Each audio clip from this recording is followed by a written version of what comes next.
When this woke SJW refused to accept basic biology, Ben Shapiro didn't even have to debate him. He simply used scientific facts to make him speechless. How does your view of issues work when scientific anti-realism as a concept exists? You're going to have to explain that one. All right, so scientific anti-realism is the concept that when you see me, you see, my skin, my hands, everything about me, but you do not see my cells, you do not see my atoms, you do not see the things that make up the things, they are just physical. So there is no really true way to prove, other than by hitting me, obviously, that I am right here. So I just need you to narrow this down. I would like to narrow it down to, we cannot fully identify a gender of a person right when we see them, so therefore I believe that it is not within my own individual liberty to gender that person. Okay, here's my problem with that particular argument. The answer is that in 99.8%, 99.9% of cases, you absolutely can gender somebody based on looking at them. Like really, for nearly all of human history, out of partial ignorance and partially because this is usually true, it was out of simply looking at people's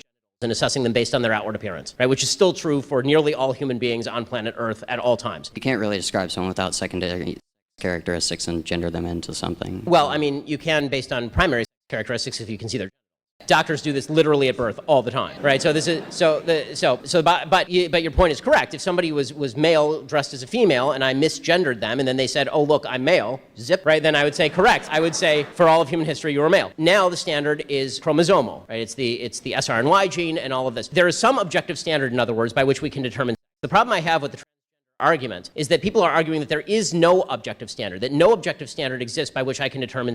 And in fact, sex is completely subjective. I can determine my own gender based on no biology and in fact in abeyance of biology. I can have every single biological characteristic of a male, and if I say I am female, then I am female. This is anti-scientific nonsense.